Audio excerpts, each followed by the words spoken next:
super bloke. But as a premier, she's allowed him to stay in a position of influence after finding out that his behaviour was unbecoming. She has trouble. Righto, how are the markets? Got to go. Raiders has got to go. 299 points with about 20 minutes to go. 28,886. Aussie dollar is 72.16 US cents. Ben, and just quickly, there's a great story about understanding options from two economists in the US. Apparently, if you blab too much to your real estate agent about, as a seller, what you're going to do and all that sort of stuff, the end result is you'll get less. So the bottom line is, tell your real estate nothing, agent, nothing. If you're selling, if you're a buyer, try and find out as much as you can. That's the bottom line from this little piece of Nobel economic prize winning. Always good to get your tips, mate. We'll catch up tomorrow. Right, mate. There's Peter Switzer. It's 17 minutes to 7. Your calls are coming. Gladys Berejiklian. Should she stay or should she go? Wide world of... And that's being sort of revisited at the moment. So hopefully that Australia is able to up their game and see this as a problem. Okay, you've written here that on average Norway and Russia catch the largest number of threatened species, while the UK and Germany import the most, and China, the US and Thailand also rank highly on the list of importers. Are there any reasons for that? It's to do with what the regulations are. So it's in terms of fishing, every country has the right to manage who comes into their waters and do that. So if I'm going into the supermarket or my fishmonger there, Carissa, would I be looking out for farms? ABC Sydney. I'm on a roll, get some green light, heading up the Pacific Highway for all the lovely North Sydney. Beautiful, eh? This is really scenic suburbs on Gordon. It's not quite that simple because it's not a matter of just farmed or wild. It really depends on the species. So some farmed species are better than wild species, but in other species, some wild species are better than farmed species. Right. So what you really need to do now is have the Australian Marine Conservation Society put that into a fish guide. It's a really simple app, and you go to the shop, you type in, farmed barramundi from Queensland, and it tells you if it's a yes, no, or maybe.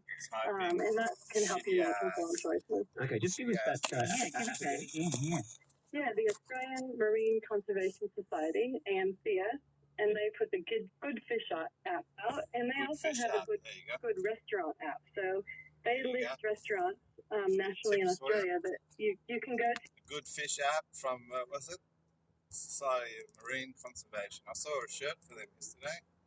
It said something like "Save Our Sharks" on the back of it. As you say, your panda and rhino, ones that are really, really red flags. Yeah, so we've got the southern bluefin tuna, school shark, dusky shark, big-eyed tuna, smooth hammerhead. There's lots of sharks on the list, lots and lots of sharks. Most of them are sharks.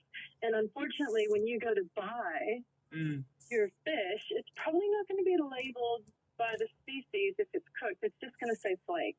So Yeah, this is really interesting, because I was talking to some younger people that I know, and they said, "Oh, for goodness sake, who eats shark? Why would you eat shark?" But as you say, that this is they don't know that they're eating. Well, A, they don't know that shark is pretty good eating, fish and chips. But B, that it is everywhere. That's exactly right. Yeah, people are really unaware, and people do like eating shark too. I was in a restaurant in Brisbane recently, and they were selling baby shark, and I thought, baby shark? That's like the next level. Do they know who they had as a guest? Is the question, Carissa. We know that she was in contact with him until about a month or so ago, but relationships can have many forms. Yes. You work colleagues, then you become boyfriend and girlfriend. Oh, my word. Then there's an issue in the relationship, like him being accused of corruption. Did she then... Like him being in the mafia, who fucking dealing drugs and fucking ripping cunts off. ...and been for a month. But just on that, Gladys Berejiklian explained yesterday that once she realised that this guy had a bad smell about him, and she had a private consultation with ICAC where they took her through some of the recordings, that's when she cut him loose. Right. Why she supported him for a number of years after he left Parliament amid those corruption allegations was she said that's kind of what friends do. He was very angry with me. I was extremely angry with him. I sacked him. I asked for his resignation. Then I not only convinced him to leave Parliament, but accosted others to help me convince him to leave But Parliament. I was rooting Put him yourself all in the my time. position. I've known him for 15 years. He lost his career, his friends. He lost everything, and he was in a very dark place. And I didn't feel that I could stop being his friend during that time. And that's the type of person she is. She's not going to all of a sudden run away from someone and treat them like they're... She's loyal, old Gladys, even after she sacks people. She's still their friend. That's probably not a normal politician that does that. Open line, so you've got a lot of opportunities to have your say. Should she stay or should she go? I don't think there's enough evidence. Well, I rang Ben Fordham already and said she's got to go, and especially if she's got other dodgy associates. He didn't give me any feedback. He let me have a yarn, 30 seconds. That's it.